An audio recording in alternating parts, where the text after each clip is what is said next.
paralyzed by fear.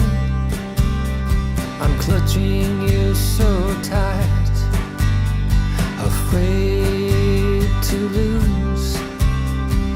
I retreat more each night. Where is my voice? I've muted myself, and in my shyness, it's you I repel. I will find my way to express my voice. I must find my way to ignite my spark. Find my way to me so we can be we. Find my way. The fractures between us rise into view. I cling to the scraps of the care that falls through. Where is my strength? I've crumbled apart, hiding from the truth. I've shattered my heart, but I will find my way to regain my strength. I must find my way to restore my will. Find a way to me so we can be we. Find my way.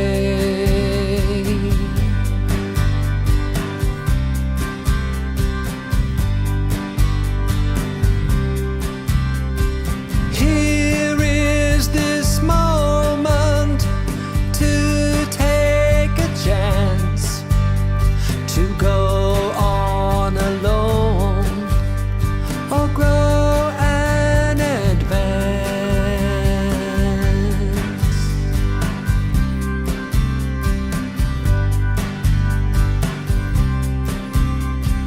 I will find my way to express my voice. I must find my way to ignite my spark. Find my way to me so we can be we.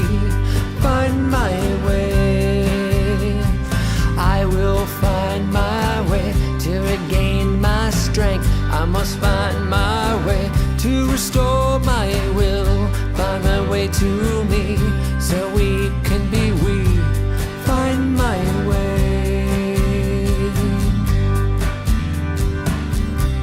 Find my way.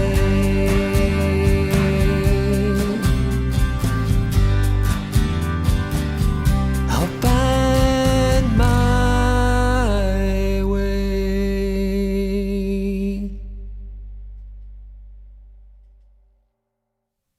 Happy Sunday, everybody. Thank you for finding your way to Sunday Live with me, Caleb. This week, we have our heavy metal edition. Now, this is, I shouldn't say heavy metal. It's more what I'd call gothic metal. Has that romantic side to it, as well as the bite, as well as the guitars. So welcome to this week's episode. Before we dive in, though, let's check in with Joe, see how he's doing. As some folks may know, I'm here in the Seattle area, and Joe is down in the San Francisco Bay Area. So I'd like to check in with him each week and compare our weather patterns. Generally, it's colder here, but not always. Not always. You never know. So let's find out. Joe, are you out there? Yes, good evening. Good evening, Joe. So, it's been a whirlwind weekend that ended moments ago as I sat down to connect with you here. It's been gloriously wonderful weather, but it's going to end. We get clouds Monday, Tuesday, fair weather Wednesday, my day off, and rain like hell Thursday. Well, we got a weekend of springtime dress rehearsal. A lot of bicycles, a lot of motorcycles, and a little bit of nighttime. So that was good. Now, the downside is you're going to be living in the post-apocalyptic desert Mad Max world while I'm up here living the life because we have water. Well, we'll have water Thursday. We'll have more water Thursday. all at once. Well, hopefully there's some moderation this winter. you, you don't just get it all at once like 2 years ago where it broke the dams and everything. We have a creek here behind our place. I joke I've got my earthquake kit that has the filtration bottle, so in an emergency I can go down and get water out of the creek and filter it and whatnot. Also, we have snow. Not here at the house. We only had it for one day on the 21st of December, but I am going to go do some cross country skiing this week. And it'll be my first time really out about like that in a year. That sounds like fun. That sounds amazing. Sounds very athletic too.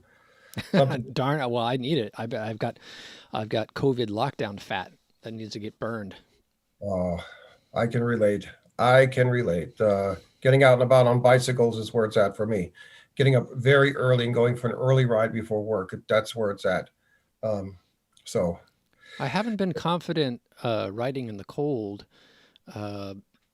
It's been in the 40, but it's actually been fairly warm this week. We had some sunshine today. It's been in the mid 40s. So my last year it was definitely more 30s. We had snow several weeks and whatnot. So I've been itching to get back on the bicycle, and I think the cross country skiing is going to be close as I get to it right now.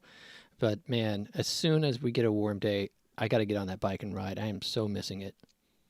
oh, you'll love it. You'll love it. We had just enough in the low 60s, so we're competing with tan lines and getting bicycle riding in after work. So we're a little spoiled down here.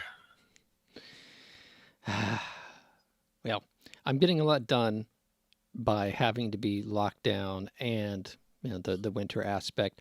And we're starting to learn how to heat the house in different ways. Like you run the heater down by the front door, and when that area warms up, the rest of the house warms up more. And learning some patterns, staying on the third floor where we have separate rooms, and the second floor. The reality is, second floor is we need to put some carpet or a big rug down there at some point. Right now, it's just open. I don't even know if it's pergo. It's like a plastic imitation wood, and right below that is the garage, which is on a slab of concrete. So you figure that's a refrigerator, and the ceiling of the refrigerator is the second floor. That's an open space. So we just keep tweaking with the house. Yeah. I had to have the windows open tonight, this afternoon, just to get some fresh air in before my quick motorcycle ride. It's a unique thing to have to open the windows for ventilation because it's too warm, of all things. Wow. But I persevere. I suffer on. Well, today's guest is someone who has no empathy for either one of us with weather. He hails from a place that makes both of us look like complete and utter wimps when it comes to temperature. And that person would be Janne Tamminen. And Janne is a songwriter, musician, and videographer. I first met Janne. I actually don't remember how I first met Janne, but I know the first thing I did with Janne is Janne had done some instrumental pieces, and I heard one of them, and it sparked me to write a song for it. And that song became A Bitter Pill. So you can hear Janne's music in the single version of it. I don't know. We did so many versions of this track. But definitely Janne's original music is in one version of it. I think I went back and then changed out the drums for the single edit. It was a long journey getting that track together. But, oh wait, is this the right track? Man, I am losing track. I was thinking it was, but now I'm thinking that this is actually from Hypochondria. You know what it is? No. Wow, this has been a long year. Anyway, we'll find out from Janne. We'll just go ahead and bring him on and in a moment and find out what I'm missing in my memory. But before I do that, Janne is the creative mastermind behind a band called Midnight Symphony, and I want to show you guys a music video of them before we bring Janne on to talk.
Hello, Jan. Are you out there?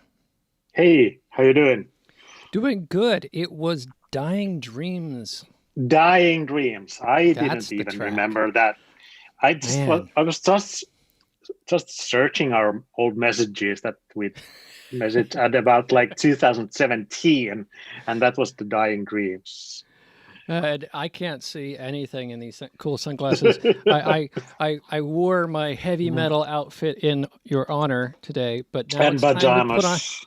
now it's time to put on the middle-aged eyeballs. Oh my God, it's amazing. So yeah, Dying Dreams. I did that in English and I did it in German, and they were Yes. as typical for me. There's an EP with a tons of remixes and different versions. Um, that song was one of the last songs sung in Seattle before everything locked down. Was Dying Dreams. It was Yeah. the next to the next last track in my show at Tim's Tavern and Performance. Yeah, I love that track and still do. And I occasionally listen to the 10 or something other Mhm. MP3s that I have from that period of yours saying, someday I'm going to do more. Alas, hasn't Yeah. happened yet, but you never know with me. I've literally not made a new piece of music or recorded vocals in a year. Same here. It's just And been I that kind of kind of year. miss that. Yeah. Yeah. Oh. And so you guys have been in lockdown. When has Midnight Symphony been able to get together at all, or No, that's unfortunate. And we were actually about to release the album, and it was so close to finishing it, but then the COVID and everything started to happen. So we decided, okay, let's just postpone the whole thing uh, a little bit. Like, it doesn't, to me, it doesn't really make any sense to release something right now if we can't play any shows. And because we are a live band, we love playing shows, and that's like the whole thing. And so hopefully everyone gets vaccinated as soon as possible so we can have shows again, so we can finish the album and finally release it. We've been doing that for like 3 years already. that album? Yeah, Wow. it's been Okay. in kind of progress, and we've been doing a lot of video work, so we haven't been like uh, practicing together in a year. And actually our drummer William lives in Phoenix, Arizona, and he uh, works remote, but he's also like kind of locked down there. And our keyboardist Julia just moved to Atlanta for at least for now. So we are planning to get together as soon as possible and start playing shows again when everyone is feeling safe about it. Now, during this time, have you been able to produce some videos? Maybe like lyric videos, or what's been your strategy there? So the last video we did that was the song New Generation, Hmm. which is the first kind of single from the upcoming album. So it shows you a little bit what's to be expected.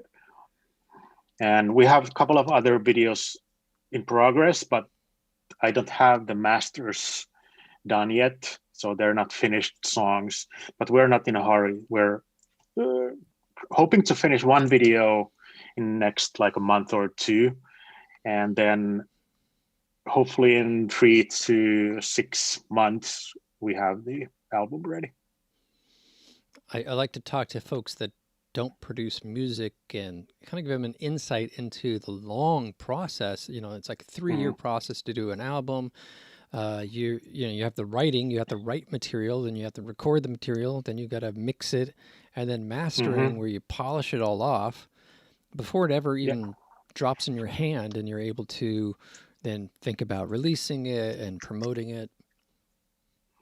Yeah. And we want everybody in the band to be happy about it. And like, we're not going to do any like compromises about it. Like everybody has done a lot of work to make this album to be really, really good once it's finished. And it's been taking a long time. Yeah. I'm looking forward to it. I got to see you guys before I moved to Seattle play. I think it was Palo Alto, somewhere around there. There was a bar, and Yes. I think it was a metal night, and you guys are playing. Yeah, there's been like nice local scene here that we played a couple of shows here and there, and we totally miss that. The just talking with the guy that runs Art Boutique down in San Jose, and he was talking about how San Jose is a big metal scene. Is that you feel the Bay Area is very strong in that area for their? Yeah, of course, because of the history of the thrash metal and all the bands that came from here, like Death Angels and all the smaller ones. Slayer was from uh, LA, but Metallica was from San Francisco and Creator and all that. So it's still active. I guess I haven't been in metal shows in a long time, so I'm not sure what's going on. So for the audience that don't know what metal is, other than an alloy or metallic ore, what is metal? And because I was like, oh, heavy metal. I'm like, oh no, they're not really heavy metal. Oh, they're sort of gothic metal. And then my mind's going all these variations of it. And in electronic music, we have this, right? We have house, sub house, dubstep, Mm, techno, and typically in rock, you'll have some people be that particularly, but most of the time they'll say, oh, it's rock.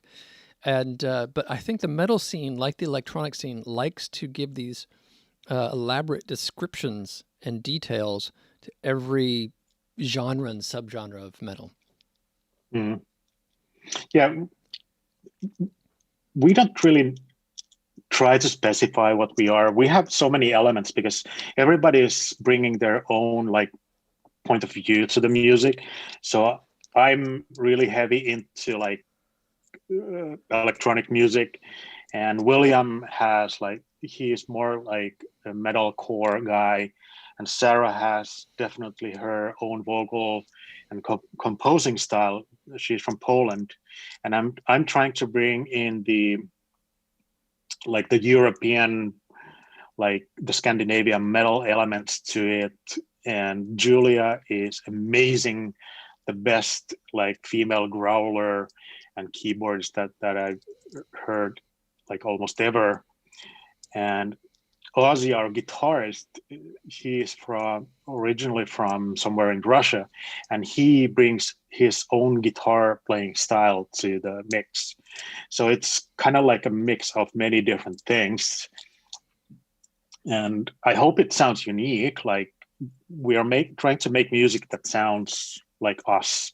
We're not trying to like, oh, this is gothic metal and you are supposed to do this and you're supposed to do that in that genre. But like I personally don't like care about that specifications that much, because I like all kinds of like metal and all kinds of music. I'm really big on classical and a lot of electronic, but also like metal.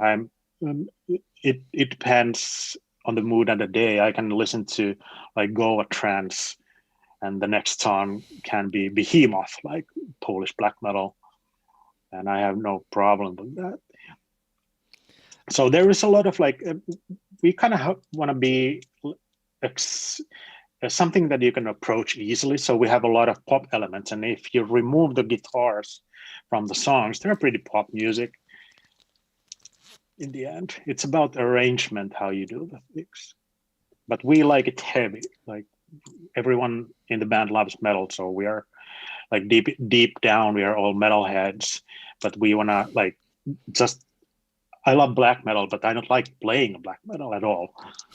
So It is funny how the music we make is not necessarily the music we listen to. It might influence us, yeah. but I listen to my music back, and I can say, oh, that came from that, that came from that, that came from that.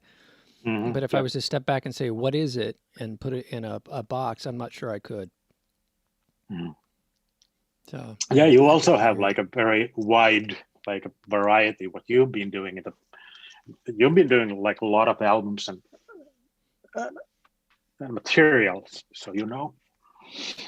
Yeah, they especially now that my producer Tim Lehane, who's an accomplished musician, has been doing acoustic versions. We started with acoustic versions of my more country rock stuff, but now we actually started doing some acoustic versions of Audio Terrorist, and that Yeah. just it takes the song in a whole different place. Yes. Yeah. Why not release 3 different albums?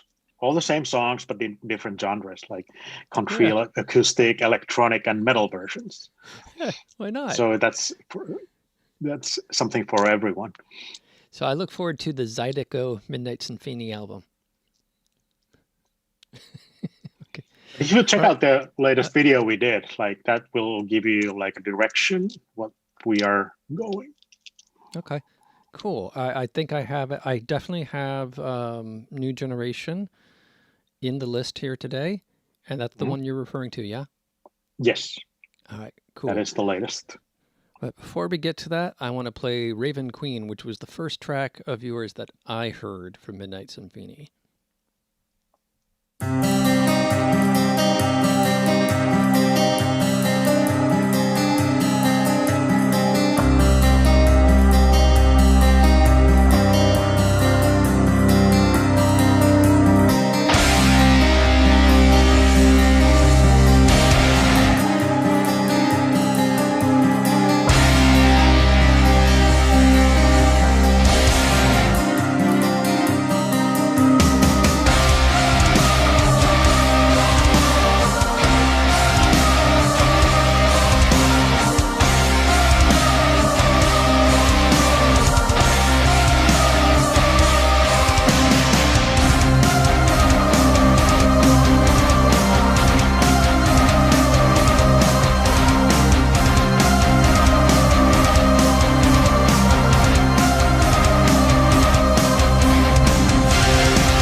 That was Raven Queen by Midnight Symphony. We are here interviewing Jan Tamminen, who is the mastermind behind the band. Yes, I think you founded it, yes?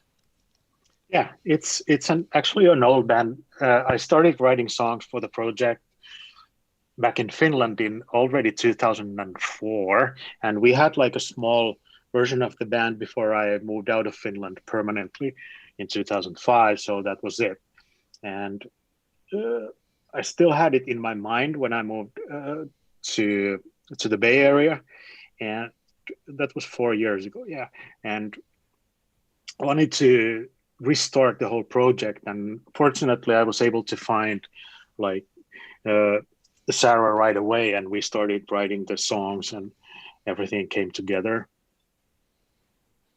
So it started what with it you is doing now. the music, and then you met her and was able to start doing vocals and lyrics. Yeah, And Sarah is responsible for almost all the lyrics. I can barely write my own name, so I don't do any lyrics. So and you have shot all the videos, yeah? almost, yeah, 90%, yes. Wow, and what a great asset. Obviously, obviously there's some shots where I'm playing myself, so there had to be somebody. And Sarah's boyfriend Matteo has been helping like a lot. He's like the sixth member. How do you feel the that evolution has gone from there? You have this original idea when you're growing up in Finland. Well, you grew up in Finland, right? Yes. And so what age were you when you left? Say again? Oh, what age were you when you started writing Midnight Symphony's music? What year? 2004. Oh, no, oh, I shouldn't ask how old anybody is on the show. Sorry, I don't want anybody I'm asking me 27. that. That 27. That was And I'm 20 years 32. ago. So this evolves. You find the singer, you're writing the lyrics, and at that point, were you producing the music yourself, or did you bring in the other musicians? How did that transition happen? Well, now we are kind of producing everything ourselves. Like Sarah was doing the vocal recordings and the whole thing with Jacek, our good friend who moved to Sweden a few months ago. No, almost a year ago. And like Ozzy is doing his own guitars. I gave him like the basic ideas. Okay, this is how the riff goes, but like just make it to sound like your style. So we didn't have one producer. I wanted to keep like, okay, I have the final word for almost everything regarding the music, but we consider it's very much like our like combination of 5 different people producing this music together. Cool, because I know in on the track for Dying Dreams, you had done the guitars, but on keyboard on that particular piece. And we had been talking a lot at the time about how technology was advancing so much that you could sit down with a laptop and write a heavy metal track and produce it. What was your experience starting to work with other people and laying down their tracks? Do you still, like, you produce the demo of the guitar originally and then he replaces it? Yes, yeah. So because everyone can record at home, so high quality now, like especially guitars and stuff. And because we're not really like a traditional band anyway, we have a lot of electronic elements. So we're kind of like the electro side of the metal, and we use plugins. And of course, when we're playing live, we have amplifiers and stuff. But on the album, all the drums are sampled. For example, there's no natural real sounds anywhere, basically. Or the violins are, well, half of the violins for the new album, they are real, more than half. Wow. But there's, of course, some elements that are electronic. And because we're trying to mix the electronic elements with the real elements together, that's also the tough part, why it takes so long.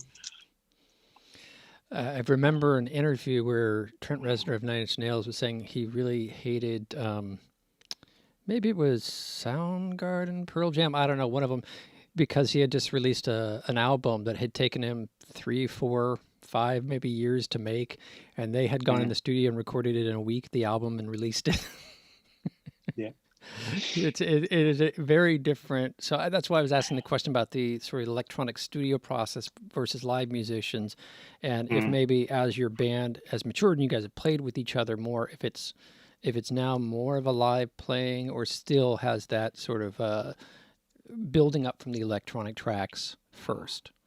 Yeah, we definitely want to be in the on the electronic side of the music genres there, and but we're still organic. Like we're not using a drum machine. William is a really good drummer, but he's not like perfect as in electronic music where everything is precisely sample accurate uh, there. So there's still like William's own style, even if it's electronic sounds and he's playing an electronic drum kit, but it's still him. It's organic. We're not fixing like his drumming or anything. And we're not like copy and pasting, like editing the guitars. Like most of my bass tracks, we just have to practice them well enough so we don't have to like overproduce everything to make it sound like unnatural. So that's what we want to combine, like the electronic, but it's still organic. I definitely think you guys are nailing that, and Thank you. uh, I really love the variety that you put into it. And one thing about all the artists I bring on the show is typically it's folks who are they're cooking their own pot of all these elements coming together Mm, and blending them. And that's what I find really exciting about your work and their work is thank when you. there's synthesis happening. Mm, Uh, you know, I guess I'm sensitive to if something sounds cookie cutter, that it just doesn't appeal to me. It could be fantastic cookie cutter, mm, and it's not wrong or bad, but it just doesn't yep. appeal to me. Yeah. That's the idea. Like we like to make music that we like would like to listen on the radio, but doesn't exist. And uh, but there's might be also like a downside to it. Like we might be too electronic for some of the metalheads and too heavy metal on the other hand for the electronic music folks. Well, that's the challenge when you create your own thing. You have to go find Mm, your own fan base. You mm, can't necessarily rely on the fan base that already exists for the genre. mm, And when I was young, I was into a lot of science fiction, went to science fiction conventions and whatnot. And there was this moment when I realized if I took everything I was doing creatively and made it original, I would lose that support. yeah. This already pre-built support. But Mm, I realized I'd rather go and do that something completely original for 5 or 10 people than do copycat or parody work for a larger mm. audience. Again, I don't think there's anything wrong with doing that, but I realized that's not what I wanted to do with my creative. Yeah, and well, if you want to like copy somebody, like why not just to do a really good high quality cover band? Like I remember there was the Nightwish cover band here in the Bay Area. I don't know if that exists anymore, but they were really good, and it was really fun to go to see their show. Like, but you're not original by that by any means. You can take your own style and do like covers with your own style. We had like, for example, a joke project that never got into production that we would do electronic versions of Misfits and Ramones and other like punk songs like an electronic style, but that would have been like a fun party band. You just triggered in my head an electronic, like 16-bit version of I Want to Be Sedated. It's like boop, boop, boop, boop, boop, There boop, is a lot boop, of boop, boop, version boop, if boop, you 20, yeah 20, there's a 20. lot of yeah I've not there heard is a any. lot of like electronic bands. Oh, Well, then you need I've to been make your telling own. I've been telling Tim that I've kind of settled into that trap that you fall into where you're listening to the same 10 albums over and over again as a comfort thing, and I need to bust out again. So I'm going to go look for those. But let's play another song here. This is The Gray Returns.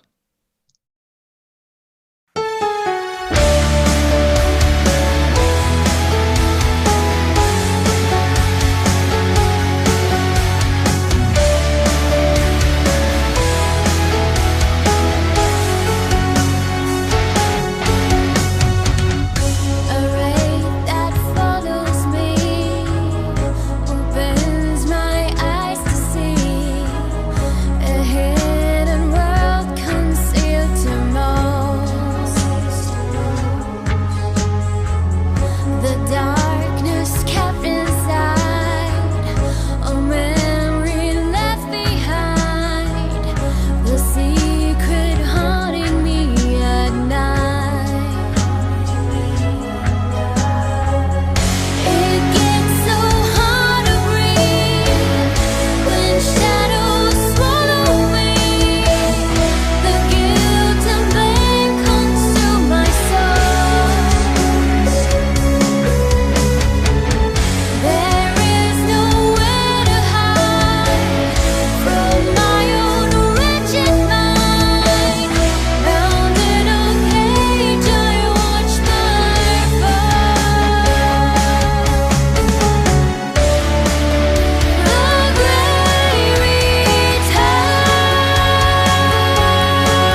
That was Midnight Symphony with The Grey Returns. We are here interviewing the mastermind behind Midnight Symphony, Jan Tamminen. Jan, are you out there? Yes. We keep How are you getting doing? Joe. I think Joe's just sitting in. So I have a question here in the chat room, and it says, I'm trying to go around my webcam. What's your process for choosing a shooting location? Location scouting. So basically, Yeah. do your homework, or Yes. So in two ways, actually. Like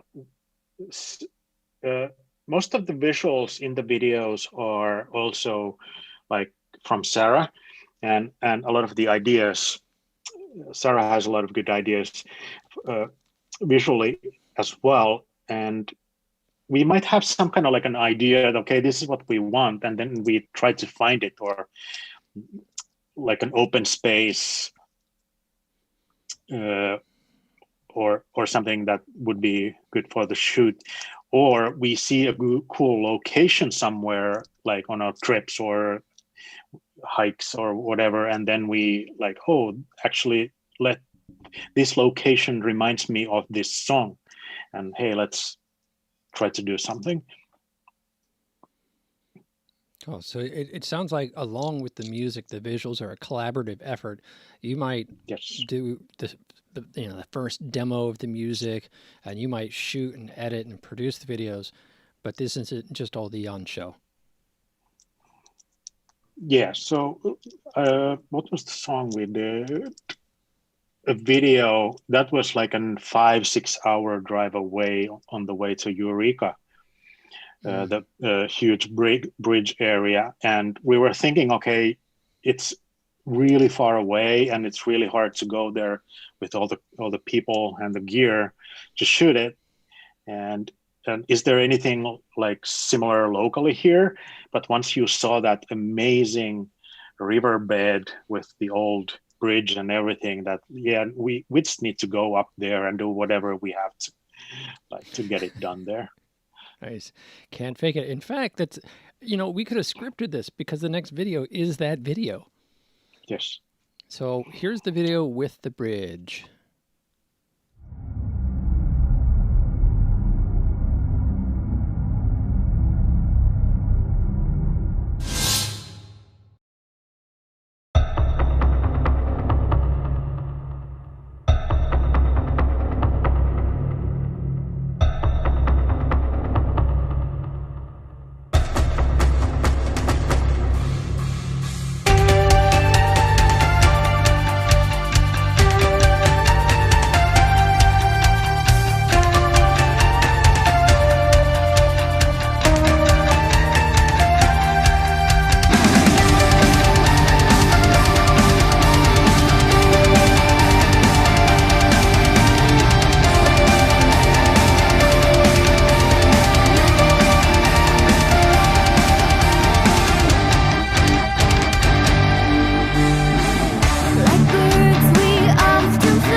That was The Wheel of Time by Midnight Symphony.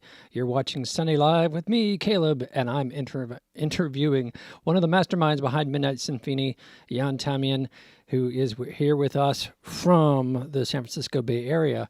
So, did you guys all just, I realize how international the group is, and did folks just happen to show up in the Bay Area at the right time to put this all together? Yeah, we had a couple of like this sounds bad, but our first guitarist died actually, and the first drummer also had health problems, so we had to like find new people. And fortunately, the music scene in the Bay Area is active, and there was like the local shows that we went into, and hey, got to know people, and Ozzy was playing with some other band, his own band, I don't remember the name. And then he just asked, hey, what if we play something together? And also William came from through another band as well, like these local connections. And we've been really fortunate to have this lineup that we have now. Like everybody's really into everything, like totally in. And really creative. Yeah. It takes a lot of dedication, because when just looking at that last video, you talked about it, it's a 5-hour drive. You find the right spot. Now you got to haul that gear. You got to, it's video magic. Sometimes make things look easy, but you had to find out your way down to that beach with the drum kit, all that equipment, and then set up your flying drone and have someone out of shot controlling that. And yeah, and it requires a lot of dedication from the folks involved to pick up the phone and say, hey guys, we're going to drive 5 hours to get these shots. Yes. And there was actually 5 locations in that video. The other ones were a little bit closer, but also the stone formation place, that was also like 3-4 hours away. So it took also, because we're zero budget band, we don't have any money. So also getting everything like together was quite a lot of effort, but we are a good team. Like everything really went smoothly on those shoots as well. And if we are going to see the last video, The New Generations, that was the best teamwork ever. That was done in one day. Everything was done in one day. That's incredible. And you guys will see what I mean when I say, wow, that was done in one day. What was your background with video and video production? Because obviously you are professional. You say you're a zero budget band, and yet these are professional music videos that you've put out for the band. How did that come about? Well, everyone in the band is really creative. Like Sarah has her own like designing and graphics and all that background. She's really good in visuals. And I've been doing TV productions and music videos and stuff all my life. Like my biggest job was probably I did 16 years. I did the Finnish version of the America's Funniest Home Video Show. So I was involved in a lot of like high-end productions, and I figured out a way that we can accomplish not the $1 million production value, but good enough with much cheaper gear, because of the team and the creativity, and we don't have any money, but let's not like let that slow us down at all. Checking to see if there's any other questions. Sharon says, a lot of feeling in the music.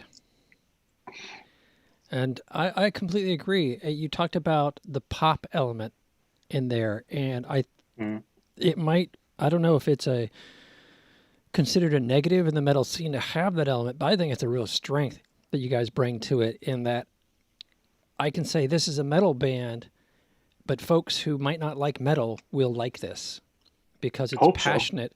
And so it's not metal for metal's sake. It's there's the guitars and that energy and that aggression,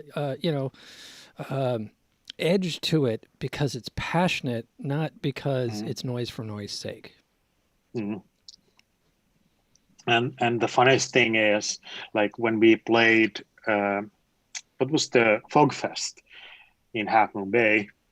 That was 2 years ago, and like Julia, she is really good growler, like just totally wow. And people came up to ask her, like, are you using any like distortion pedals or something effects on your voice? And she's no, nothing. I didn't believe you when you started saying, you said, Julia's the growler. I just thought you Yeah. had someone come in and do that part, who maybe wasn't in the band or something. And when you said it was her doing it, and Yes. folks, if you don't know, in certain genres of metal music, it's become tradition to have this thing called growling. It's the section where you have this deep male voice, and it's usually a male doing it. Mm. Yeah. Do you know of But any when you other see female? the new generation video, there's actually Ozzy is doing growling parts, Julia is doing growling parts, and William and we are the ones that we're not singing, but for good reason. The guys don't growl. That's the T-shirt. Yeah. Well, let's go ahead and play New Generation now. And all those other songs were from earlier albums and EPs. Yes. And Yes. this is going to be the lead single of the next album. Yes.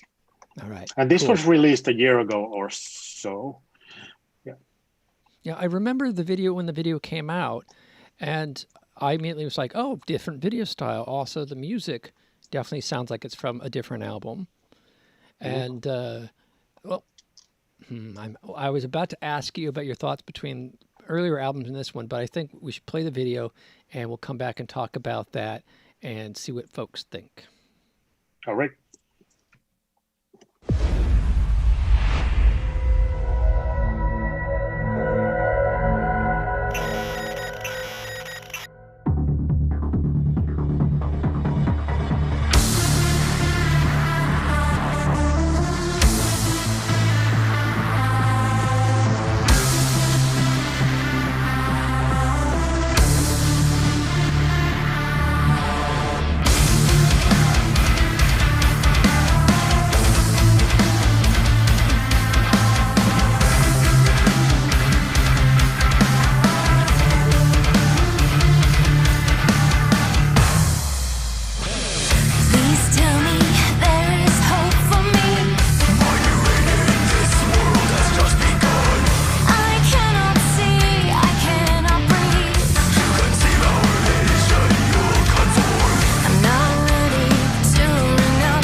That was New Generation by Midnight Symphony. We are here with Jan Tamminen, who is the masterminds behind the band and was the founding member years before the final formation came together. Jan, you still out there? We got Joe back again. Joe, you must be making noise and Zoom wants to pick you up. We'll have Joe on in the after party. This track is distinctly different than the earlier tracks and the earlier music. There's more of the electronic techno that I first heard from you that led to the Dying Dream song, that European techno. It's also heavier, even in the metal sense, it's heavier. While being less rock and more electronic dance music, it's also heavier. And the thing I find interesting about this video is if you just said, oh, we want to be heavier, oh, we want to be edgier, we want to be louder, it'd be one thing. And I see that with bands all the time. But if you listen to the actual lyrics of the song, the lyrics is describing the change in the music, which is this battle between humans and machines, and us making conscious decisions of how much we want to convert our bodies into machines. So the video, the music, the lyric, all actually fit together, and they're there for a reason. Yeah, that's the direction we're now taking. Well, to be honest, there's quite a lot of different things coming in the new album, and they're somewhat tied together also a little bit. It's not like a theme album or anything, but there is some connections, especially visually and sometimes in the lyrics as well. So there's some kind of like a little story coming, and we are giving more vocal duties to Julia and Ozzy because they are so capable of doing that. So there will be some heavy growling, but also the techno elements and some like on the previous EP, we didn't really have any real violins in there. It's mostly synths, but on this new album, Sarah played a lot of like a real violin tracks there. So we're trying to go like something that it's totally us in many different ways. Let's say that. I'd say that you guys are achieving it. I must admit, I'm missing some of the pop elements. I'm hoping the album has some other tracks that still have that Midnight Symphony romantic pop side to it as well. Yes, it definitely will. Awesome. Let's see if any other folks. Oh, you've already been answering, folks. So if folks aren't looking at the chat room, Kaylee and Jan are discussing different genres. Cool. This is the first time it's happened where I've had the person being interviewed actually respond in the chat room rather than us describing it on air. You obviously are hugely talented to be able to do this music, to be able to do these videos. I just saw that in credit and it was like, video by you, all the 3D effects by you. And you said you shot all the actor parts in one day. And that's still a lot for a video. It was like a lot. That was a rough day. We showed up in the morning, 9:30 something a.m. in an empty room. We built the green screens and the props put in place there, and then we shot everything, like everyone, multiple times, of course, and multiple takes and stuff. And it was like 16-hour day, but that's what we had the budget. We only could afford 1 day rental at the place, which was like high enough so we could fit the green screens there. And green screen filming is a pain. Over the summer, I attempted to do it in our garage to film my car, my sports car, before I sold it for a music video. Man, getting enough green and then getting rid of all the reflections of green, it was just like you're chasing your tail. So you really do have to put in the money to get really good studio shots. Yeah. But it was totally worth it. Yeah. And how? It ended up really good, and we're gonna use the same technology that we used on that video on some of the future videos too. And how did you create the credits? Also show that you created all the sets. How did you do that? It's actually a mix of artificial and real. Some of the props that you see, the pyramid thing, that was real, and that had like real screens in there that had like videos looping, and those and also all the costumes are handmade at home. Everybody was working on their own costumes and the props. So it's kind of like a mix of real and artificial. Did you feel that would make the video more, well, just as why did you feel that you needed to make physical props? Because with the computer technology, you can make a lot of those elements just. Yeah, but the best effects in films are also, they're mixed, usually mixed with something real, and then you add some digital effects there, and most of the effects you don't know that almost nothing is real on TV. But we wanted to do like having those like real elements to it, so it would be easier to mix together rather than just a green screen. I'm definitely one of those science fiction fans who likes it when it's models. You know, the original Star Wars, Space 1999, and then David Bowie's son did a film called Moon, where he did no digital effects and it was all model work. And it just has a quality to it that strikes me as emotionally completely differently. Yeah. Well, it is around the top of the hour, so it is time for the Mystic Moment, and then we'll be back in the after party to talk more with Jan. If you have more questions, please add them to the chat, and we'll get to them in the after party. Hi, everybody. Happy weekend, and happy another week in all of our lives. I hope you're taking time to take a deep breath out there.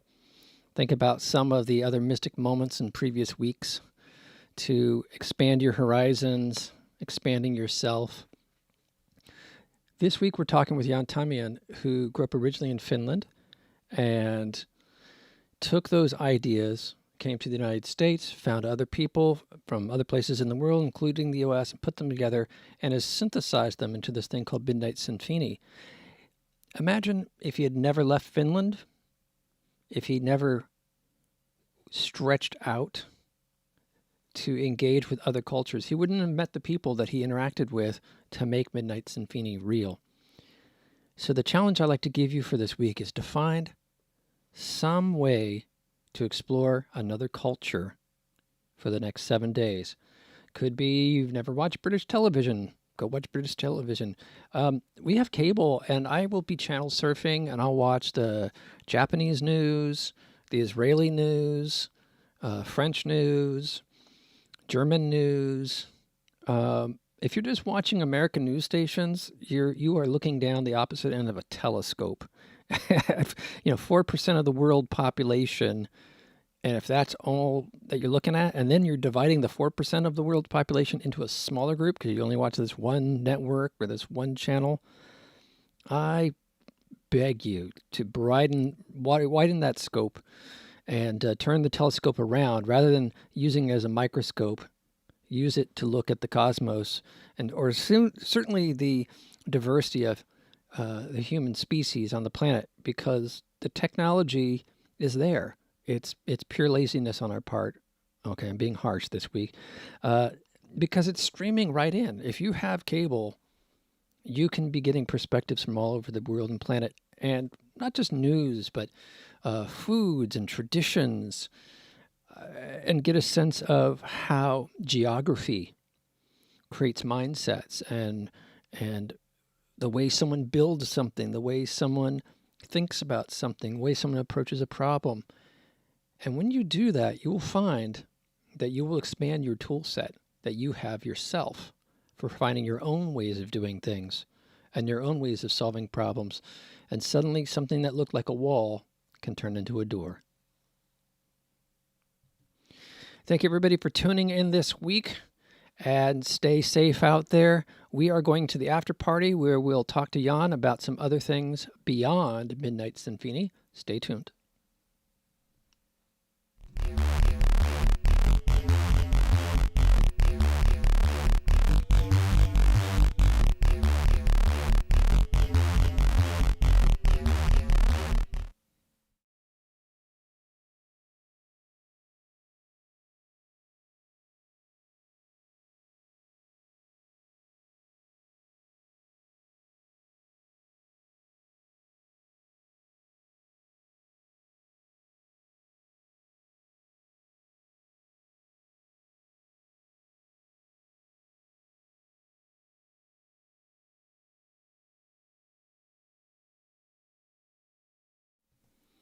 So, tell us about that. Was that what I thought it was?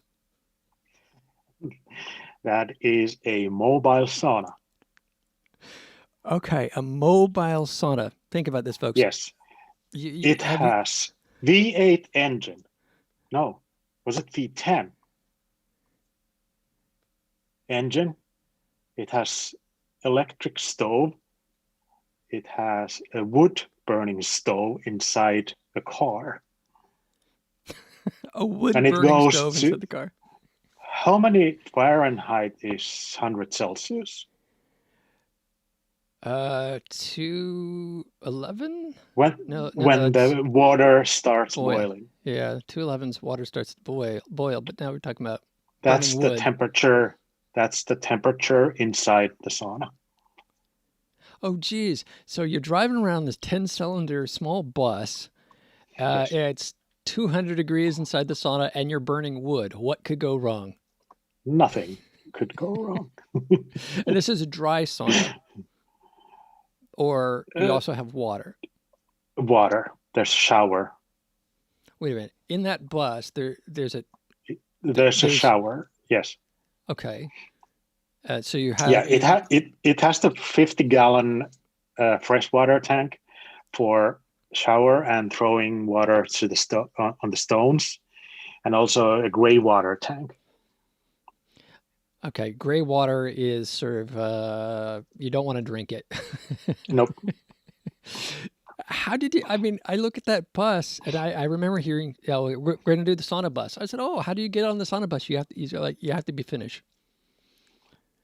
Is that true? It's like you just drive around No. and whoever's Finnish puts out their thumb and you pull over and like, come on in. Yeah. So we actually had sauna parties in the middle of Palo Alto. And it was at South by Southwest at least once, and then it's been at Burning Man 2 times. So actually the history is that a Finnish millionaire, he was the CEO of MySQL and sold it for $1 billion. So he had a couple of coins to spare. So he donated a little bit money to buy the sauna bus. So we bought the bus from UC Santa Cruz basketball team. It had 250,000 miles on it, but it was like in perfect condition. Those old 4 engines, they can go 1 million miles if you take care of them. So it's relatively new, and we bought it for $4,500. So that's 4,500. And the construction of the sauna was about 35,000. Okay.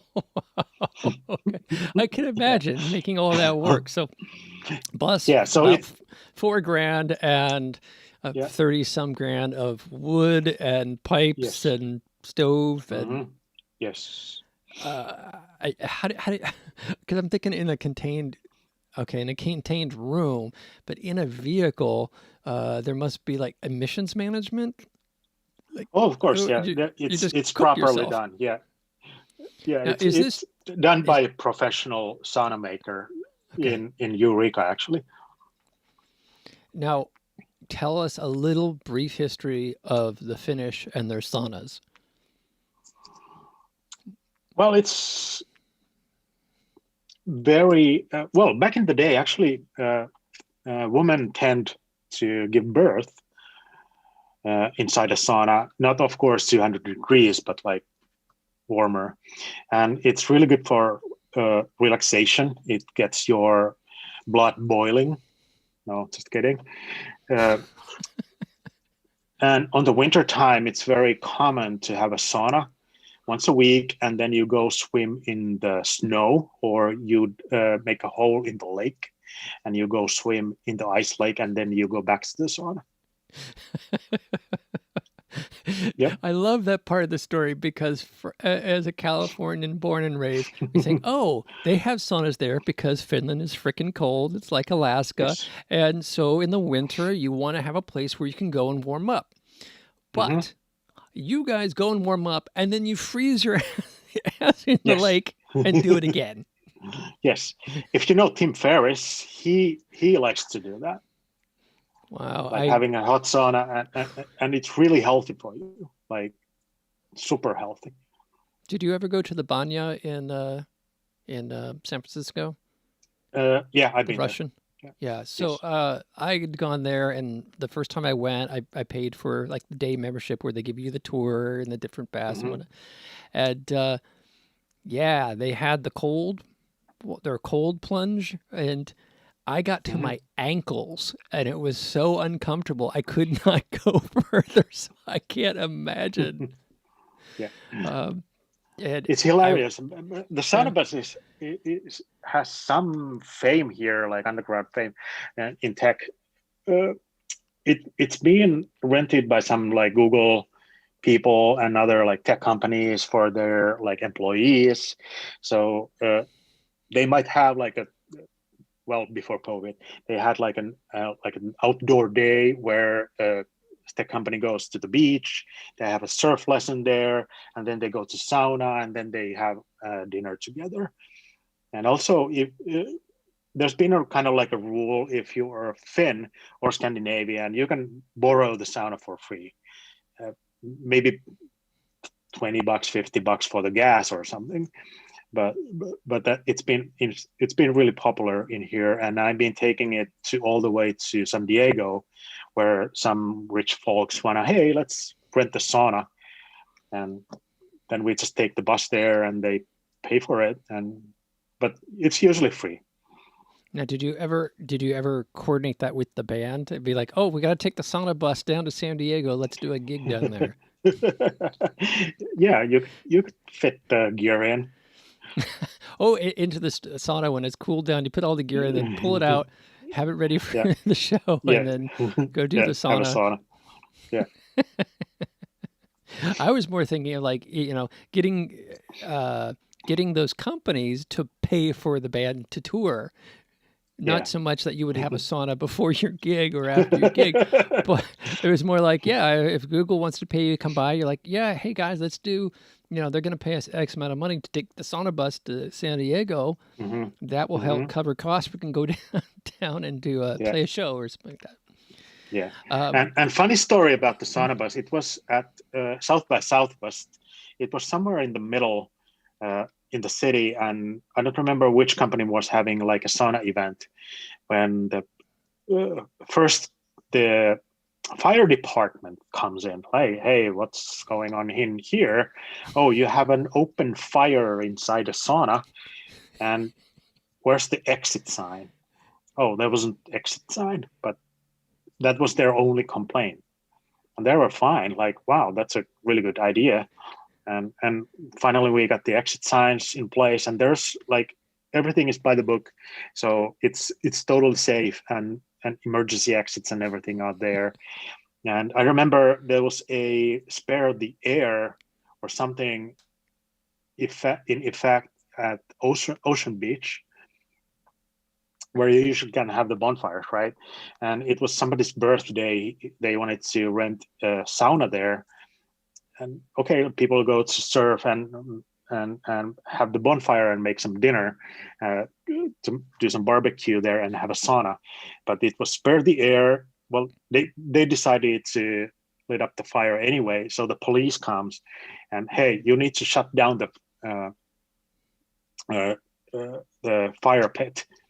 And they were like, okay, what about the sauna? oh, that's fine because the fire is inside a car, so you can have it, but not outside. Like, what? Okay. They do know the smoke goes out, but okay. Yeah, the fire is inside a car, so that's fine. What? Hey Joe, I think you just got beat on the T-shirt of the day. Joe, are you out there? Yes, I am. Yes. I think you got beat on it. Usually Joe says the phrase that is the T-shirt of the day, but I think we just had a T-shirt of the day from the guest. Well, from the police by way of the guest. It's okay if the fire's in the car. Yeah. Well, if you've driven some of the cars I've driven, I could testify. Now, Joe, The only downside in the bus is that it doesn't have an air conditioner, because the idea is kind of the opposite. So I remember driving to on the summer to so the San Diego sauna from isn't just here. in back; the sauna's in front too. Yeah, it was. That was terrible. Like 90 degrees, 100 degrees on the way to LA. That was terrible without the air conditioner. If you're driving to Los Angeles, I don't think you need a sauna to get warm. Yeah. That's a good point. Up here, we have a cold water that flows down from Alaska till probably about Santa Barbara, just north of there, San Luis Obispo. And so it makes sense. You're out here, if you're surfing in northern and central California, it's pretty cold water. I think, what is it, like 38 degrees or something? It's cold. Yep. And so the sauna makes perfect sense, right? In Santa Cruz, San Francisco, Fort Bragg and whatnot, but LA and San Diego, where you got that warm water coming up from Mexico, why would you even need a sauna? Yeah, but imagine if you have 90 degrees outside, then you go to a 200-degree sauna and you come out, oh, this is not too bad outside anymore. But... I'm just pondering that right now. Yes. When it's 90 degrees, the Finns say, take it to 200 and something, you'll feel much better. Yes. Exactly. Don't cool off. You just got to push through the other side. Yeah. Yes. Oh, geez. And you mentioned the tech sector and this connection. I'm going to play a little clip. I don't know if I'll play this whole thing, but I want to give folks a little sense of the Scandinavian Bay Area tech connection. If you have really high ambitions in technology, you must come here. You must understand how it works. Our customers are here, and also the worldwide technology center in online business is here. I guess the most complicated was more or less to decide to leave my previous job. It's definitely not the geographical issue, but it's a mindset issue. And it was not even really a discussion whether or not we go. It was like whether we go next week or in 4 weeks. Well, I think if the idea is big enough and it can truly scale by the uniqueness of Silicon Valley and what it brings in people, talent, dollars, markets, opportunity, all that, any company can make it here. So looking at Nordic startups of today and looking at Nordic startups just going back, 5 years from now or back in time, there's a huge difference between those startups. It was like windowless room in Menlo Park right next to Facebook. So it felt like, wow, we guys are like, doing some cool stuff here. But yeah, that's how we started. So if living the Silicon Valley dream is having your office in a garage, we are really doing the Silicon Valley dream. And so the best preparation I think any entrepreneur can have before they land in Silicon Valley is to practice selling. You can't control it remote and build it remote. You have to be, some of the founders or the key people need to be here full time. I've cried a lot. I started to, I picked up the guitar. I've started to play some good Finnish songs. To be honest with you, I had like $12 on my bank account. I had to make a decision that am I going to this event, which is held in San Mateo. Here you want to work hard, you want to achieve something, you have to achieve something. If you don't, you're not on the train. But then I quickly realized that I just want to make software testing my profession and my career and build my career on this. We wouldn't exist without the Valley. Simple as that. This is Viking Geeks. Welcome to the Nordic startups in Silicon Valley. So that was a clip from Viking Geeks. So tell us a little bit about this this connection between Finland and the San Francisco Bay Area. And in addition, will you bring the sauna bus to Seattle so I can be warm again? The sauna bus actually doesn't have an insurance right now because of the COVID, so it's not going anywhere.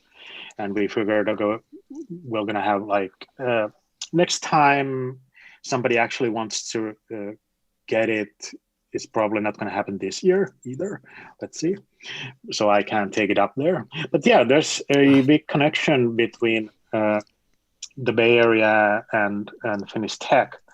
A lot of big tech companies come from Finland that you don't necessarily even know, like Angry Birds, that's a Finnish company.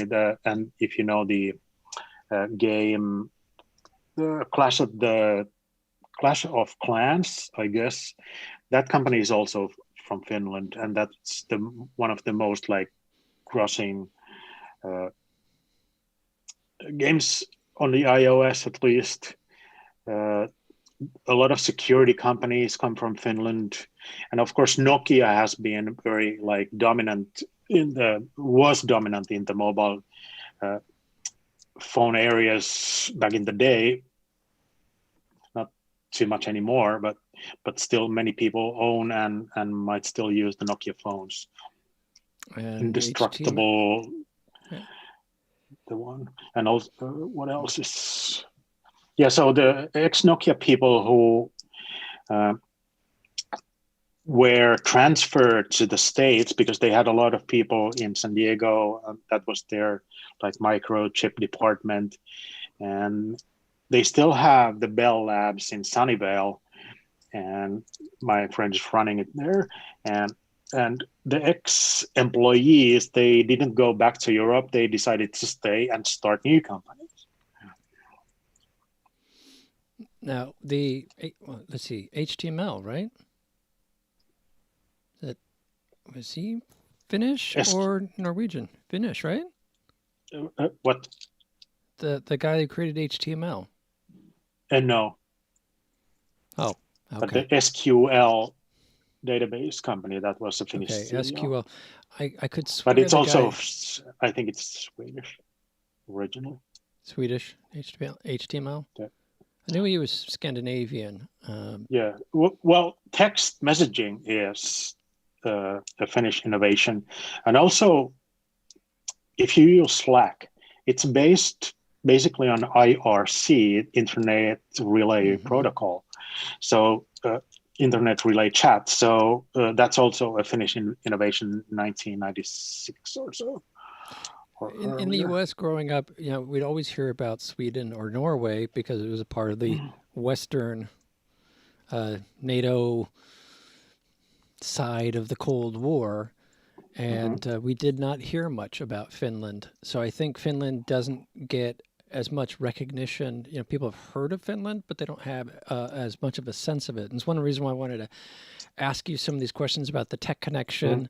And also now I've moved to the Seattle area, and there is a large Scandinavian population here.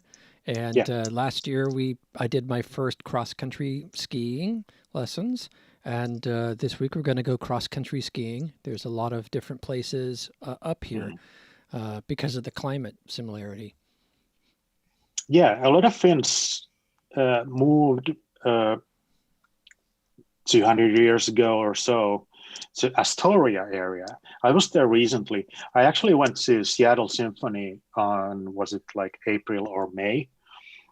Because of my company, and they were doing live streaming with us, and I stopped by at Astoria and the neighboring like smaller towns there on the way back, and I saw these Finnish street names and a lot of flags and signs about upcoming midsummer parties and stuff. So Astoria was one of the biggest like Finnish, in addition to Midwest, Minneapolis and those areas. But Astoria was like the largest like place for Finns because of the what is it called? Lumbering. So because Finland has a lot of forests, so they were really good at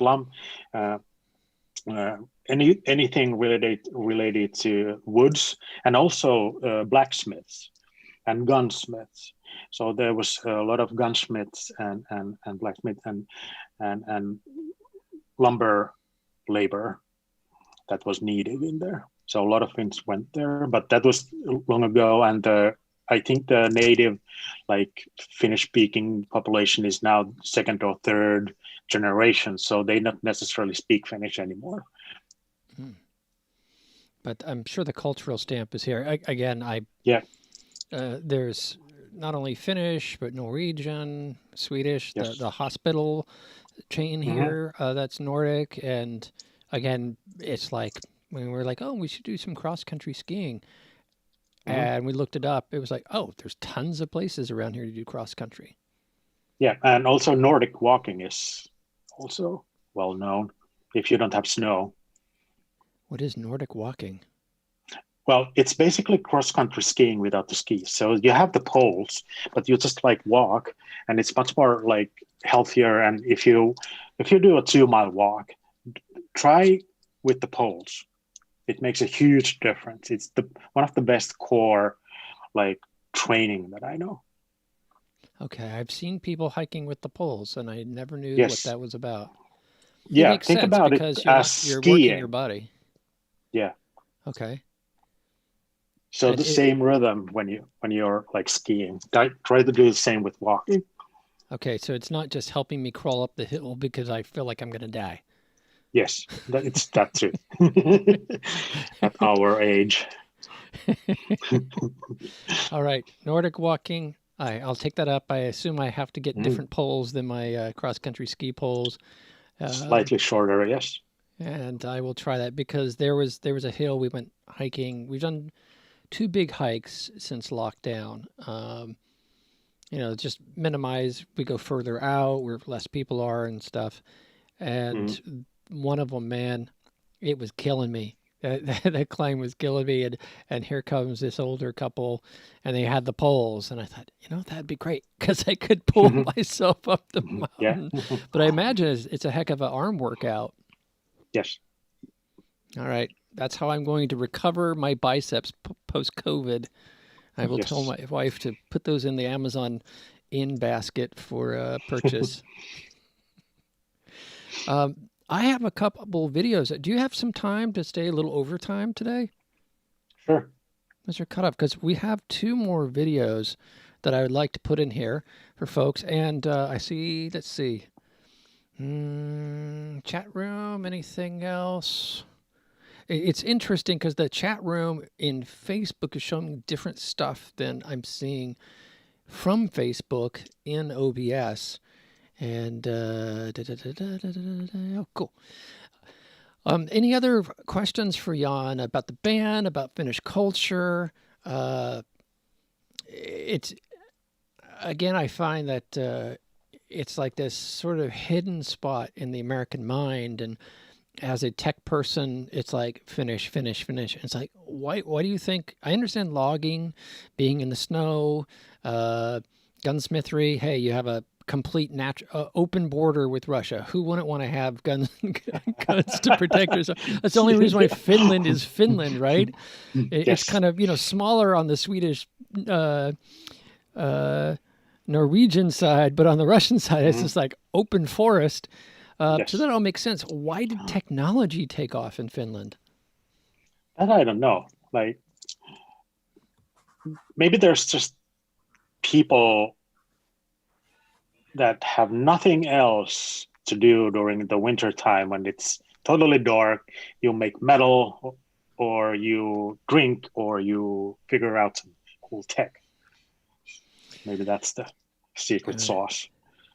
You have the power grid. Technology got cheap enough to bring into the home and with personal computers, and you've got time to burn. How does Finland like totally shut down as a country historically during the winter? I mean, how did industry keep going when it's It's just works. Like, it's always been like that. Like, the winter comes, and it will come next year. Airports work if there's minus 30 degrees. Who cares? Like, we go to school. Well, they go to school. I'm definitely not going there on the winter time. But yeah, everything just works. Like, I saw a photograph of this.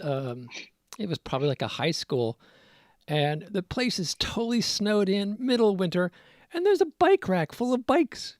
I'm scared to get on a bike in Seattle because it's 30 to 40 degrees. The road might be slippery. You're on ice and snow on a bicycle. Yes, yeah, that's normal. Yeah, I sometimes make like my own short winter biking in Palo Alto videos. How different that is. To compare. Yeah. Oh, we're so cold in California. It's now down to 50 degrees.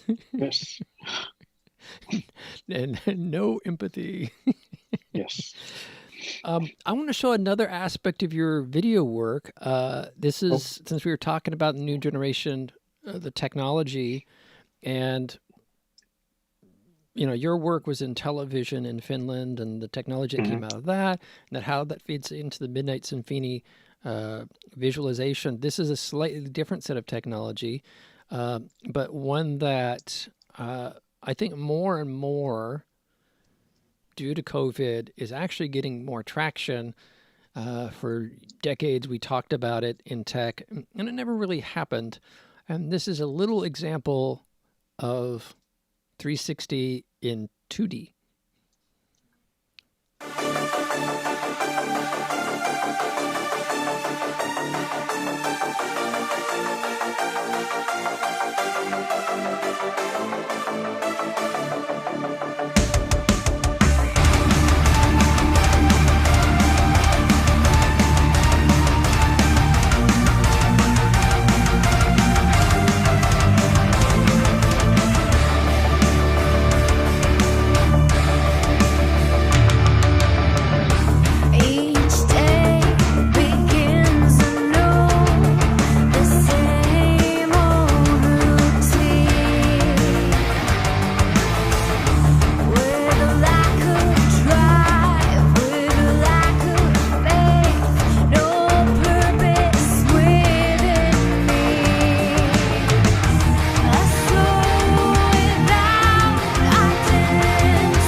That was The Beast Within by Midnight Symphony. Now, this was shot in 360, so you guys are all in a circle, and then the video sort of extracted that circle into a flat. Yeah, so image. the camera was in the middle, and we gathered around.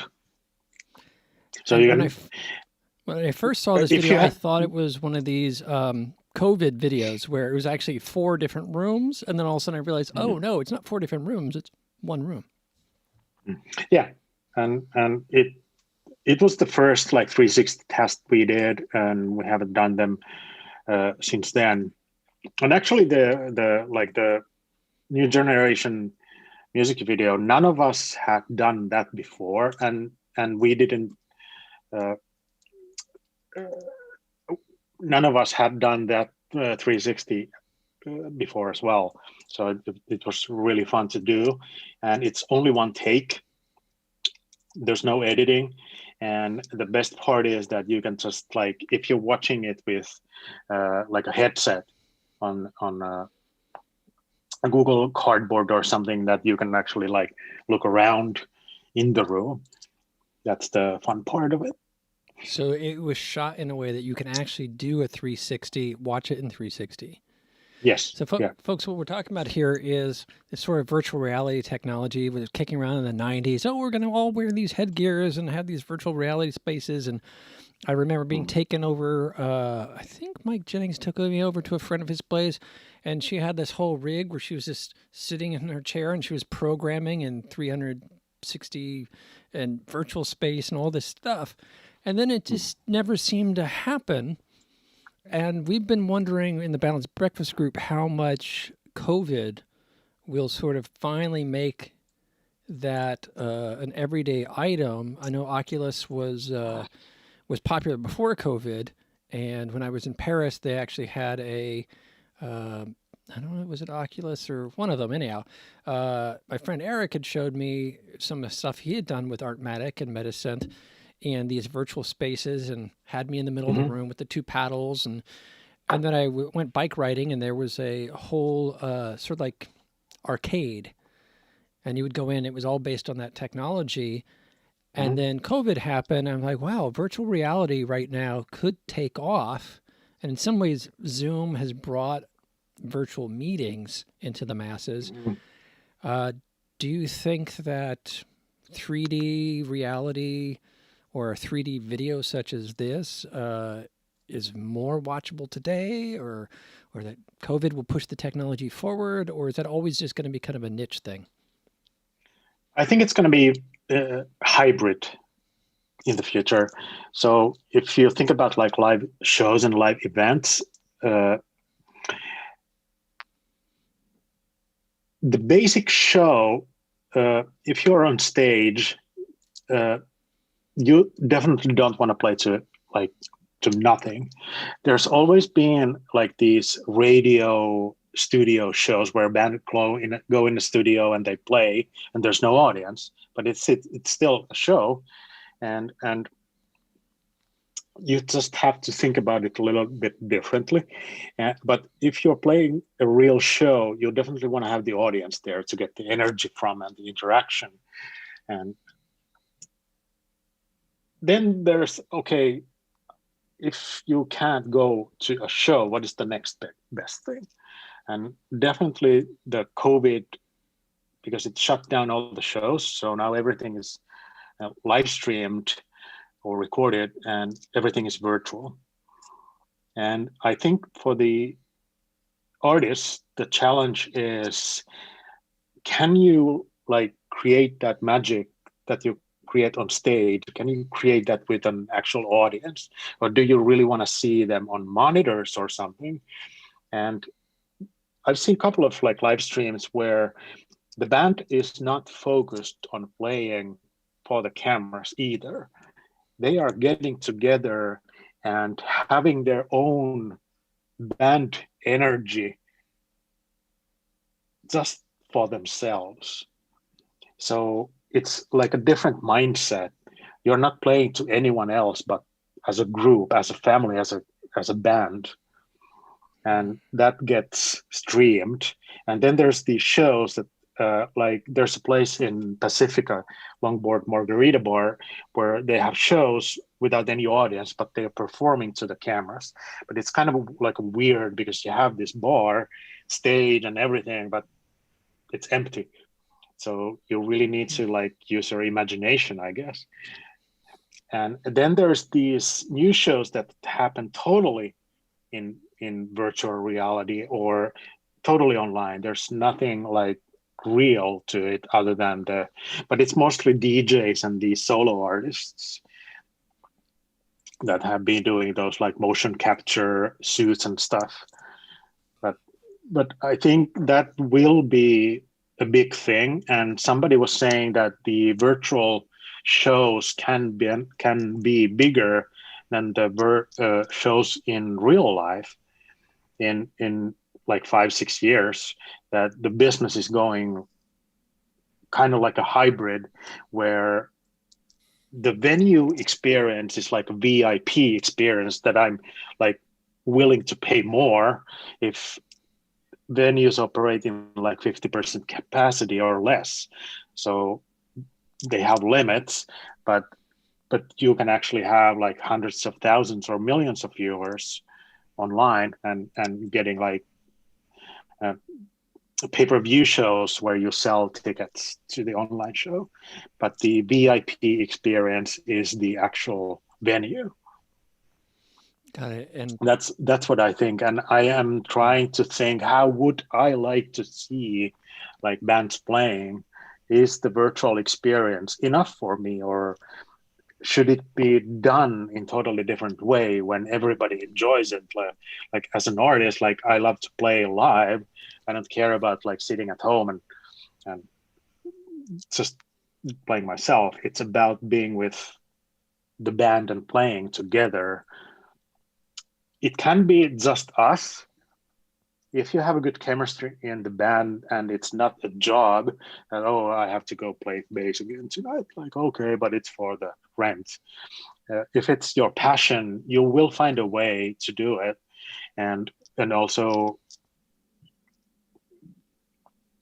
how to make it feel good for yourself and also to the audience, your fans. And it should be like a bigger discussion. Like, I would like to know what others think, like, hey, what do you want to see? Like, how do you want to interact with the band? Or is it enough that you just see the one camera show? Or do you want like multiple cameras? Or now that the Oculus Quest 2 is out and there's a lot of PlayStation VR headsets sold, like millions. So especially now the Oculus gear is sold out all the time and it's getting a lot popular, and it's not just gaming. I think it's going to be more like an entertainment platform where you mix some of the gaming elements to the music and technology and being still real.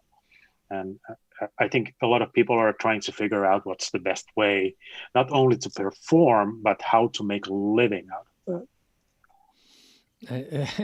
That is the punchline in the music business, right? Yeah. How can you make a living out of the arts and the performing arts when you can't have bodies in the room? And one little tangent that I'll throw in there for folks is when you're in a band and you're playing on stage and there are no bodies in the room, the sound is completely different. You've got all this slapping and phase cancellation, and when you have bodies in the room, they absorb.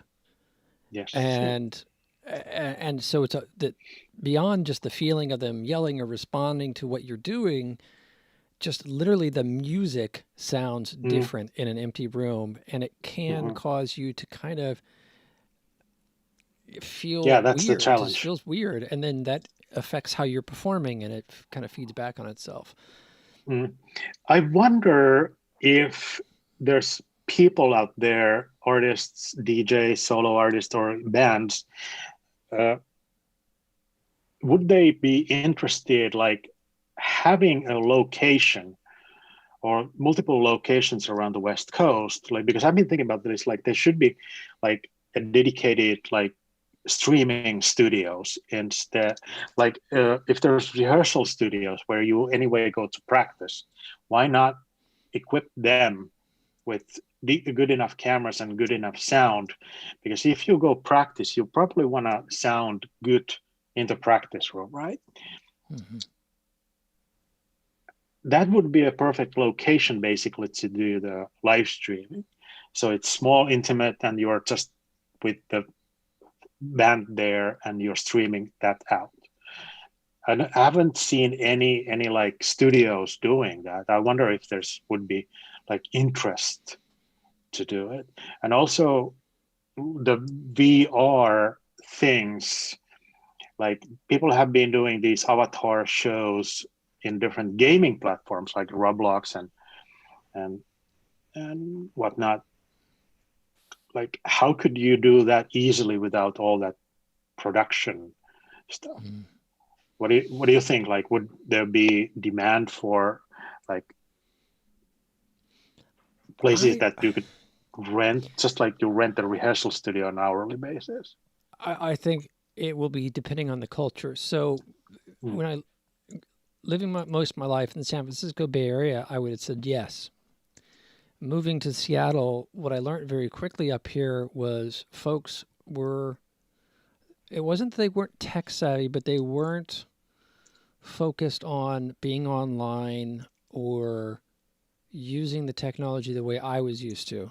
It was more, I'm texting on my phone, but that texting is an extension of a personal face-to-face. Yes. So the face-to-face experience, hanging out together in the same music genre, and certain venues only play certain genres, and we hang out with, it's very along prescribed lines, where in San Francisco we do a balanced breakfast meeting and everybody around the whole thing, someone's in folk, someone's in metal, someone's doing goth. It was there. Someone's doing country. It was everything. And you had that sense of that. That's just normal. And then coming here, I started working in a live venue with Balanced Breakfast and hosting. And I found two things. One, people just wanted to find out how they could play their instrument as an artist and get paid.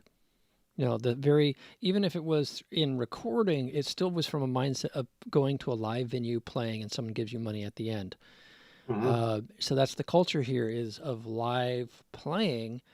And when Balanced Breakfast then had to go online, I haven't seen all those people I met in those first 4 months and some rooms with hundreds of people, not seen them again.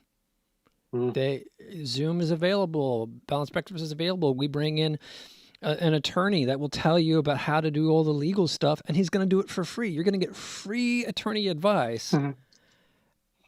And I've seen in 9 months, maybe 3 or 4 people from Seattle show up to this international forum where you're getting free legal advice, music business advice of how to do things. We've got technology guys. One of the guys there has a mobile studio where it's literally like this whole big rig has solar panels on it, and they drive anywhere they'll be working on streaming stuff in the middle of the desert. Yep. And I find people in the Bay Area, Austin, Nashville, New York, LA, they'll join though. Oh my God, that's amazing. How are you doing that with the technology? Well, let me tell you. How are you doing that? And Seattle? Nope. And I asked around, I said, so, I'm not getting some traction here. And what I'd hear sometimes was, oh, we already have a group for that. And you get that right? In other words, we don't need this thing coming from outside. We've already got ourselves covered. We're talking amongst ourselves. So how do you convince that community to start doing things online and streaming them to a broader audience when they're used to sort of playing only within their community? I would say that's a challenge here. That is a good challenge. Yeah. It's definitely totally different, but you can enjoy music in different ways. It doesn't have to be always the way it used to be. We are not going to go back how it used to be anyway. So longer you like resist going forward, try finding new ways of enjoying that. Like if that cannot be done, like what you did for 20 years, then what? I think streaming and virtual shows are going to be bigger than actual live shows, and it will be important. It already is, and I know a lot of people that are already like playing pay-per-view shows and making some money out of that and selling merchandise. Like you used to have like a tour shirt when you're on a tour, and now you have the special merchandise that is available only during that live stream or something. And it's now even more efficient actually, because you can sell those shirts and you know exactly, oh, tonight I sold 55 shirts and I'm going to make only 55 shirts for those buyers. So you don't have like 500 shirts or CDs stuck in under your bed because it's on demand. I'm thinking because I've got a suitcase full of them back here. Yeah, same here. That's a great point. It economically, you get to use your money wiser and sort of get pre-orders and then create your product and then ship it, which is a much more sustainable business model. What about Kickstarter for live shows or live streams? Like you can pre-sell tickets. Live shows anyway have point. like you set up some kind of like a Kickstarter thing. Okay, my break even to produce this live show is $1,500. This is the venue rent, this is the sound guy, this is the lighting, and this is the masks for everyone. It's $1,500. If we can sell enough tickets, pre-sell enough tickets, okay, at one point, okay, we know now we are break even and the show is going to happen. And then you take everyone's money. And then all the sold tickets after that and merchandise is just extra. If you have reached your like a break even point, why not try something like that? Yeah, that's a very good point. Or even say, this is my break-even point. This is what it'll cost for me to do this. How many people want me to? And like you say, create a Kickstarter where you're like, once we get enough income, we can do it. Yes. Yeah. I don't know if anyone's doing it. Not that I know of. Most people are initially, most people were just trying to play to be playing. Right. It was all about giving away free and put out your Venmo and your PayPal up there. And if people want to tip you $20, so it's more the like the folk music circuit with their or busking, more like busking with the tip jar. And that seems to be the model. And then the big boys came in with the, paid per view concerts. Right, where there's no people there. So concerts from the couch, I think, was one of the phrases used early on. So I've seen that. I certainly have seen people going back to this idea like in the 2000s where we had Second Life, right? And the DJs, you'd go to virtual reality rooms with virtual reality parties, go outside, fly around for a while, come back in. Someone would message you, hey, there's a great party going on over here. Boom, you'd teleport over to this other party.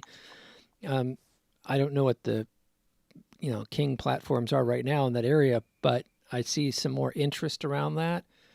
And then also in some ways, I guess, Clubhouse is a backlash to all that because it's non-visual. You're just listening. So it's more the social aspect. Nope. Batteries have ran out. Old tech still works. Good old cables and wires. Here comes the wire. Here comes the wire. Joe, you've been pretty quiet tonight. I heard you start to say something for their moment there, and want to give you some airtime. Yeah, this is the best. This is some of the best brainstorming I've heard in a long time regarding what to do to motivate people to get online. If Seattle's not interested in some of the resources that other have, and maybe that's good news for Seattle because Seattle's got it going on and has got it together more so than outsiders realize. Hopefully that's true. But I'm loving the idea of the brainstorming here, what to do to make possible Kickstarter. If not Kickstarter, then at least the Kickstarter culture of giving to hear live music and whatnot. And the idea of sort of like virtual busking is that might be the way the future, or at least the immediate future. And a lot of people, I know it's maybe hard for musicians to work up the energy, enthusiasm to play for an empty room because they're playing for the cameras and microphones. But on the other hand, there's been bands like Red Hot Chili Peppers exhibiting a wild and enthusiastic energy making music videos. So bands have been playing to cameras since 1980. We just called them music videos instead of video streaming. So I think the enthusiasm and creativity is there. It only takes sincerity and love for what you do. And this kind of stumbling block that some may see it, opportunity as I see it, this kind of thing is gonna separate the sincere artists from the ones just trying to make a quick buck. The sincerity and the creativity are going to be what's required. If you love music, if you love the music you're doing, then that's going to be the tail of the tape, and that's going to push you through. That's the kind of, I guess, virtual discipline that we'll need. That discipline being the love for what you do. And with that, I don't think there'll be for those who are sincerely into it, they're not going to have any problems at all working up the energy. Playing for a microphone, albeit with an empty room, especially if they have one another, the bandmates. That's the happy medium. You can't have a live audience, but you don't have to be just by yourselves either. The Go-Go's proved this week. They did a Zoom performance of We Got the Beat, all of them together, doing what we're doing right now, except they all played together. Now imagine them together in the same room. You might not need an audience. If you have cameras, and if you know you're reaching out to audiences who love your work, I think the energy will be there. Hell, there was a Super Bowl that just got played this afternoon, and if you looked in the stands, 3/4 of the stands were cardboard cutouts of football fans. You know, how fraudulent is that? Also, going back a little bit, I wanted to say about your music. I understand. I love how you classify the basis of your music as metal, but it's not refined. It's not restricted to metal. I look at it as metal with a universal adapter. I love all of the drama and the romanticism with that sinister edge, and it comes through it. It doesn't have to be like the cartoonish stereotype metal, but because it has arrangements, it has feeling, it has romance. It's very dramatic romance, but it has just enough element that has that wonderful taste that it's complemented of metal, but not heavily burdened metal. You know, it's like a salad that does not have too much seasoning. And I love that mixture. I love how you had it. It's perfect. You see this. It's why a lot of our friends in science fiction and fandom realms are very big into Eurovision, because they'll see these Finnish and Swedish shows that have these metal bands, and they're fantastic. It's not just hair bands of the late 1980s. It's sophisticated. It's like Evanescence. You know, it's wonderful, and it's the next level, and it's become a high art. It's largely because of people like you. So I've loved the videos and the music of this past 90 minutes. It's been fantastic. Thank you so much. I truly appreciate it. Like, that feels good. Thank you so much. It's been a treat. We should brainstorm more about, like, together somehow, like, how to educate also the fans, but also the artists a little bit, and provide somehow like easy tools how to broadcast better than the cell phone quality or like shitty home videos, how to do it better without like buying a lot of stuff? Or would there be like a good service that would be cheap and you just show up and you play the show type of thing? Or what would be like a good solution for the whole community, like everybody?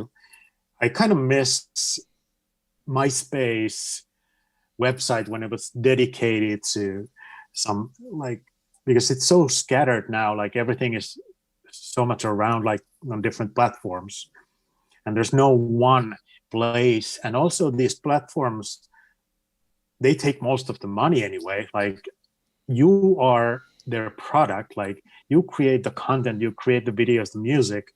And like the new generation video on our page, I don't remember, is it 200,000 views or something?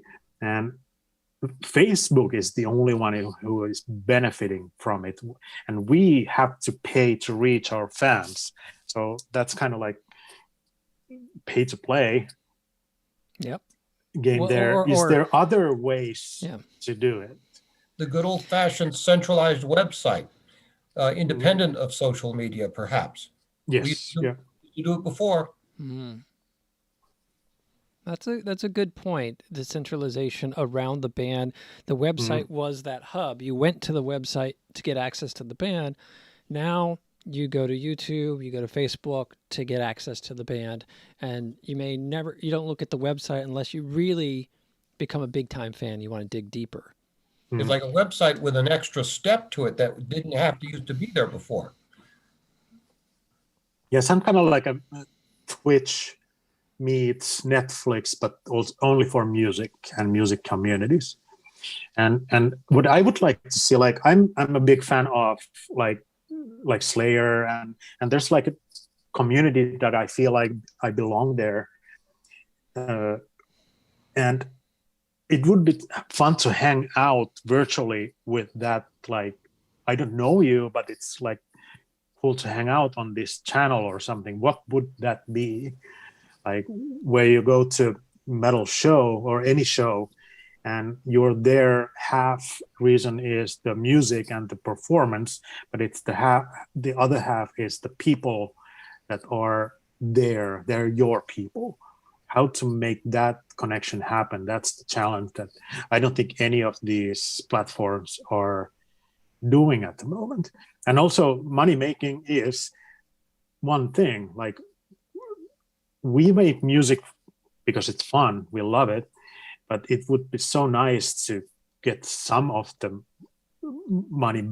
I don't call it like getting money back, that's kind of a long answer, but we got to find something that replaces nightclubs. Nightclubs have been supplanted. They just haven't been conveniently, efficiently replaced with something else yet. Yep. Yeah, I agree that there's opportunity, and it's about thinking through something, right? So vaudeville becomes the cinema. You know, you go from seeing people live to watching people on a screen. And early on, that's crude. It's, a sheet and a simple projector playing a silent film and maybe someone playing the flute in the corner. And then it evolves into modern cinema. And then cable television, cheap big screens, like we've got this massive one on the wall downstairs, that starts to bring the movie experience into everybody's house, right? Not just the rich guy who has his home theater set up. And suddenly I'm watching this David Bowie play on the big screen, and I'm there and I've got my popcorn and I feel like it's a special event, because rather than it was leaked to YouTube and I'm just watching YouTube, they turned it into where I had to buy a ticket. And it was going to be, one performance that year. And, I'm sure it will show up again in some other form. But they were kind of like, this is your one chance to watch this live play that only so many people saw live. And you're going to be the next level up from that of people who actually saw this musical. And it had the whole countdown. It was a British company. I forget the name right now. They had an app and I had to do all this jumping through hoops. But the jumping through hoops actually made it feel more like I was going to a concert. Mhm. So, and there's something when something is live, there's this certain feeling to it that this is happening. This is not a recording. Sometimes recordings and they by can the way, be fun, this was a but recording. This was a recording. yeah. But the way that the sound they did in the pre-shows, like when you're in the theater watching a drama and you see a still image, and, Yes. and you hear a kind of crowd sound, and then there's a countdown, so it felt like a live event, Yeah. even though it wasn't. Yeah, I was going to say, like, one of the ideas that I was just thinking in the other day, like, if you're doing a virtual show, what else is missing there usually is the other bands. Like when you go to a show, there's probably a couple of openers that you never heard of, but wow, actually this opener was much better than the headliner. That sometimes happens. So if you are producing a show like a live stream, why don't you reach out and, hey, this is the other band. Hey, do you have anything like recordings that we could show, even if it's a recording, like an opening act for our, like a live show, and do more stuff together. And when the next band is doing their live stream, they would like, hey, why don't we play back your show 1 year ago, like an opening act, or maybe even more. And there's been a couple of like live streams where they were mostly fundraisers for some reasons, and they asked like 10 or more Bay Area bands, mostly reggae bands, to send 1 or 2 live versions of your songs. And all the bands were like, yeah, let's do it. And they recorded something, and in like maybe some of their old recordings, or they recorded something new just at their rehearsal studio or something, and they sent them in. It was a live stream with a live host showing these live clips from other bands, and then maybe having like Zoom interviews in between. That's also something interesting when it's happening live, even if all those performances are like recorded. But that actual show where you can chat and have interviews and it's happening in real time, that's also like enjoyable. I'm thinking about what DNA Lounge has done.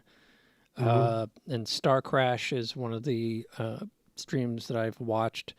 They take, it's almost like an early 80s where they take clipped videos from the 70s of people on phones, call now, and then they overdub, call now to 1-800 Star Crash. And, you know, so that there's that artist humor retro feel, and then people submit live videos of their performances in different venues. And as the opening acts, they're, you know, smaller venues and whatnot. And then the main act has been shot on the stage at DNA Lounge. So it gives that sort of like you're watching television, like early MTV, mixed with opening acts, and then mixed with some music videos, and then you're building up to a now great highway, and then they have a professional shot, big show. And they're doing the tip jar method, but I could easily see that if that grows enough that people would pay to do it. And then in San Jose Art Boutique, I think it's Dan, I'm trying to remember his name. He was on the Balanced Breakfast meeting last Thursday, but he's set up, that was a live venue where they had a comic book shop up front, and then the live band place in back. And they've now gone through this 9-month process of transferring into live streaming shows where they have a few crew members who get cleared, and then the band comes in, they set up, and they've all been cleared, and then they do the live show, and they're they're chewing on the same nut and figuring this out. So I'm going to send you a link to the next Balanced Breakfast meeting, and because I don't think you've been a part of it, because we've been having these conversations, and there may be people there that have some of the pieces of the puzzle that I or Joe may not have, and I think that'd be good. So I'll make sure I get you invited to that. Awesome. Thank you. So what I see is that there's all these different people doing different stuff. And the more that they're doing, the more that people are stretching themselves and exploring. Like, he had a live venue and he had to figure out live streaming. He's not a live streaming person. I was, booking gigs and starting to play gigs here in Seattle. I had, certainly I'd used Zoom, but I'd never used OBS or streamed a show or did any of this. This was because I was forced to change and forced to pursue the different technology during lockdown. I think a lot of that's organically happening right now, and it might not have fully reached the surface. And the more that we can share what those platforms are and share what services are available, I think the desire is there. And, yes, I think so. We've been talking about, providing technology, and a big part of what I've done this last year is consulting with this band called Martial Law Band here in Seattle. And really what I'm consulting is anything I know that someone else doesn't know, and filling in the cracks. There's, it's a very talented group of folks. It just happened to be that my background, talents that I've built up over the years, fit in with the gaps they had in their organization, and I could provide that consulting. So I definitely think there's an opportunity to be one step ahead of what's going on and be a consultant for these different venues. I haven't seen anybody say, yeah, we cracked the absolute nut, but there's certainly lots of different approaches going on right now. And people should be brave, some open to try different things if it works or not, and not like be afraid of like the new stuff. It can be enjoyable. It's just different. And the only thing that I've seen hold anybody back is bandwidth, which is the history of everything we're doing. But bandwidth got good enough for us to be able to do this show in home with, my basic laptop and whatnot. Yeah, so, this is my phone. Like, yeah, it's your phone, it's your pocket computer, and it can do all this. The next step for me is someone cracking the nut of getting enough latency control to have you and me playing live right now and it to be in sync. And I've seen some platforms early on talking about this, but most people say, yeah, it's hype. It doesn't really work. And that was 6 months ago. So I don't know what may have changed. I'm not in the loop on that. But that would be the biggest thing, is if it's Starlink or whatever that creates bandwidth where you could buffer all the parts and make sure the puzzle fits together before the fan watches it. Doesn't have to be real time, but there has to be some sort of time code sync that says when you hit the drum kit here, I'm going to hit the bass note here, and they're going to be in the same time. Have you explored that world?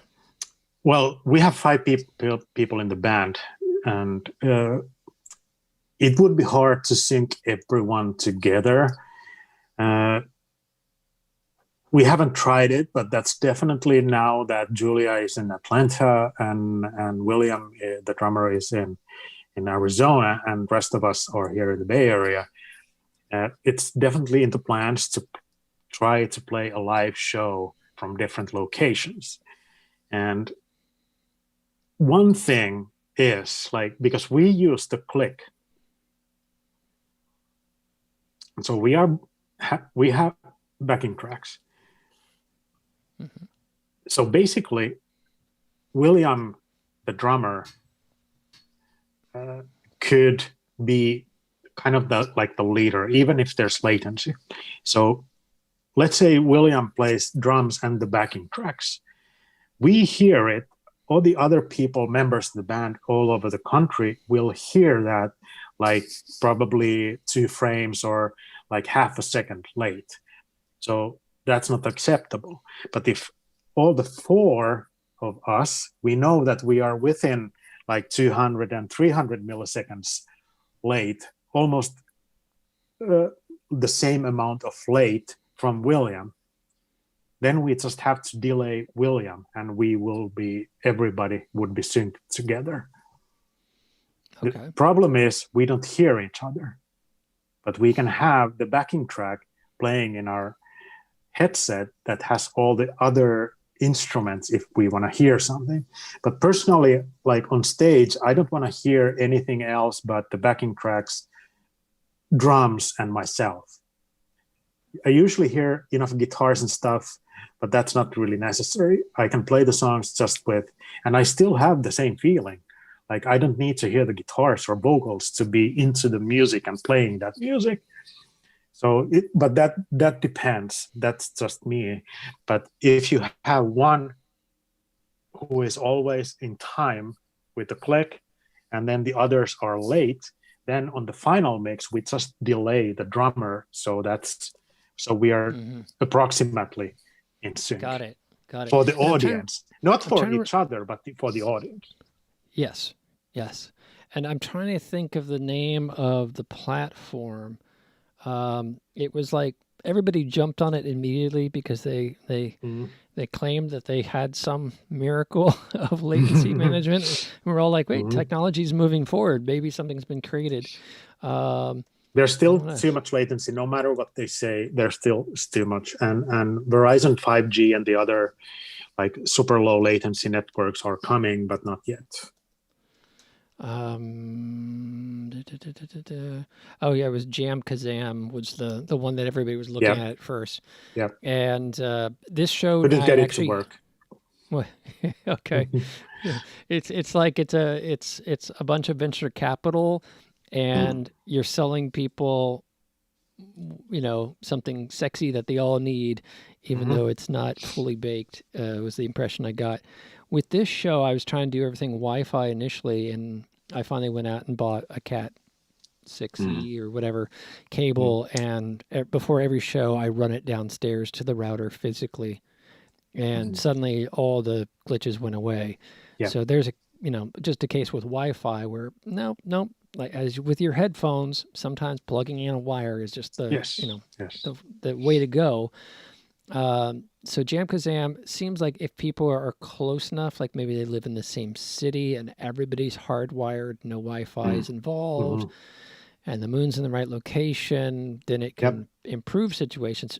But most people are faking it. Most people are shooting multiple videos, and then in a video editor, they're syncing everything together, and then playing the pre-recorded video as if it's live to make it look like it works. Well, and then you put finally everything in the same VR room together. Yes. That's and next level. I need to talk to Steve here, a guy locally, my mastering guy. I'm making notes because he and his buddy Greg were creating this 3 virtual reality environment for a studio space that they had created, and I got to go jam in that. And I just can't remember the platform, but it was another platform where they were creating 3D spaces and then putting the bands in and shooting with all the cameras so that you could move around in the room and volumetric video.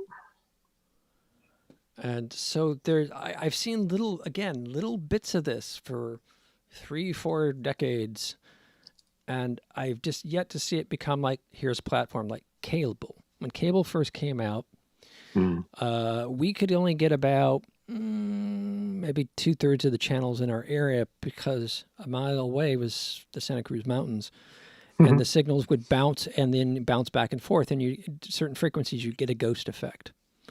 Unless you had a very good antenna. So when cable first came out, my parents wanted to try it, and there was literally this dial that you click, you would turn, and it was like an egg timer. It was like it was trying to find the frequency. It wasn't like cable today. And I remember it would go out and it would lose signal and all this stuff. But at a certain point, cable became reliable. right? Yep. It became a bedrock and became more reliable than transmitting.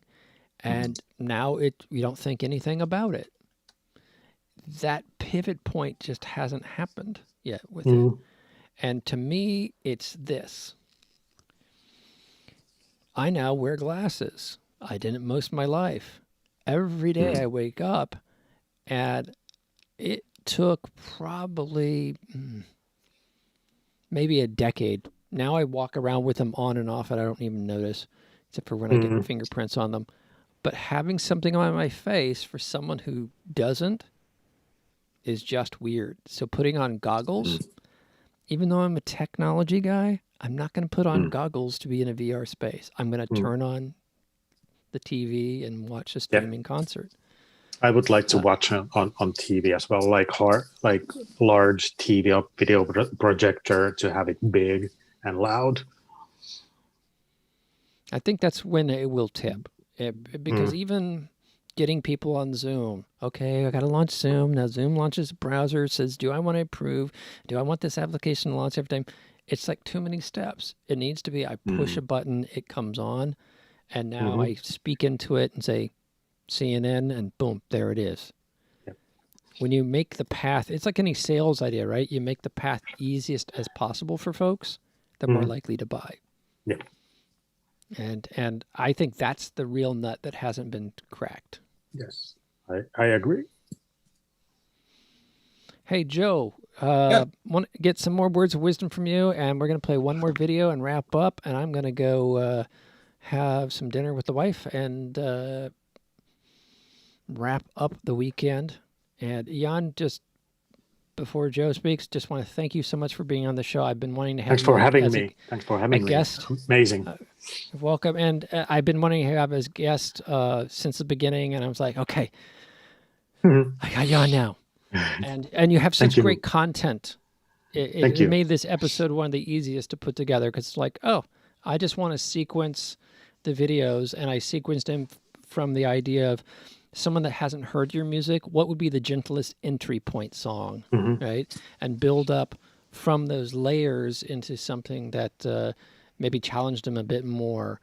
But piece of cake with your stuff. It's so thank you. Good, great stuff. Appreciate it.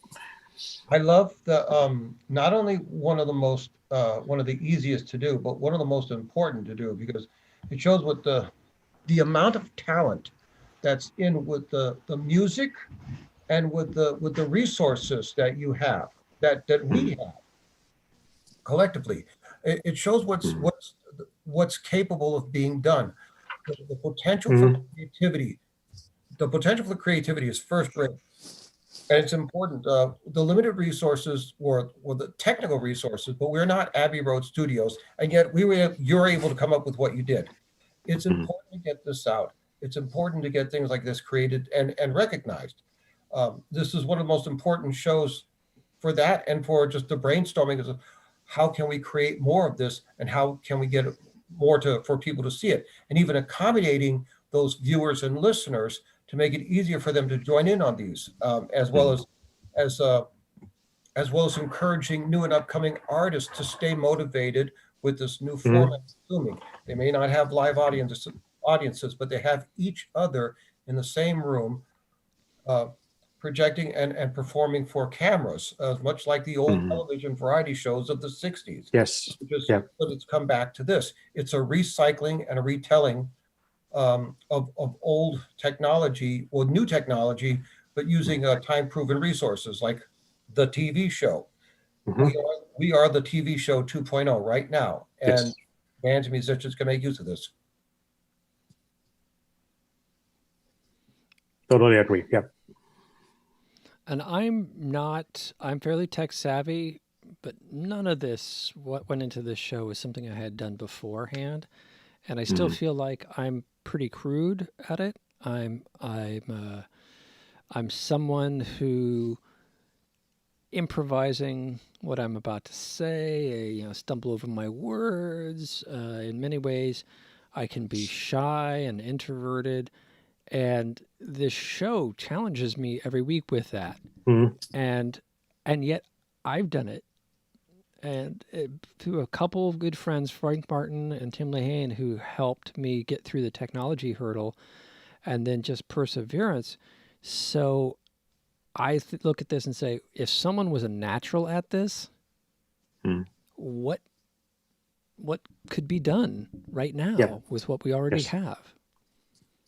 Well, Caleb, you are that natural. You're that person of which you're speaking. And I'll say this. This is what I mean. If it's too good, if it's too polished, it looks contrived. It looks pretentious. But much like the bands that are not polished or not pretentious with slick editing and whatnot, it's just rough enough, just raw enough to be legitimate, to be genuine. And that's the same thing as when the improvisations, the minute mix-ups, the human flaws here and there. That makes up the best of a band's performance live and podcasts such as ours. You need those things. Edith Piaf, again, said it best: use your flaws and your defects, then you'll become a star. Correct. All right. I'm doing my shy moment here. I'm just falling silent now. I got a compliment. I'm like a turtle. I heard a compliment. Go in my shell. So thank you for that. And John, I think thank you for being on the show. And thank you. I'm so glad that you enjoyed it. And I want to give you a final shout out for the song "Dying Dreams." If Jan hadn't trusted me to take this music piece that he had done, and I just, heard a song in my head, and he said, yes, go for it. And, I got that chance to run with that track wouldn't exist. And I'm so glad it's in my set when I play it live. It just adds another element and another direction that I didn't have in the Audi Terrace set. And so thank you. Yeah. Thank you. You made a really good, what should I call it? You took the idea that I had to the next level. I love the way you did it. Oh, glad that I didn't have the opposite effect. What did he do with my music? And was Dying Dream was your title for it, yeah? That was the working title a long time ago, yeah. Okay. I was fairly certain that it was your title on the file that then triggered me to come up with the music and ultimately what it developed into. We'll have another jam talk some other time about music and how it evolves and becomes its own creature and walks away from you. You're like, yes, did I give birth to that? Because it evolves on its own accord. I do want to show one last video. This will be Drifting in a Dream. So let's, you guys stay on Zoom. We'll wave bye to our guests who have stuck with us for 2 hours. And I see there's, I think, 4 people still there. Thank you for sticking around. Great conversation about technology as well as music and sonobuses. And hopefully we've shown in this last 2 hours that no matter what resources you have in your life, you can do a lot with them. And be thank creative. you for tuning. Yeah. I'll give you guys last words. Jan, what would you say to the audience? Perkele. Okay. Folks, look that up in your Finnish dictionary. Joe, always great to have you here and appreciate all your support. Thank you. We're going to do Drifting in a Dream by Midnight Symphony, and then we will wish you a good week.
That was Midnight Sinfini, Drifting in a Dream. Thank you, everybody, for tuning in this week. Stay safe out there and take care of yourselves. Ciao. See you next week.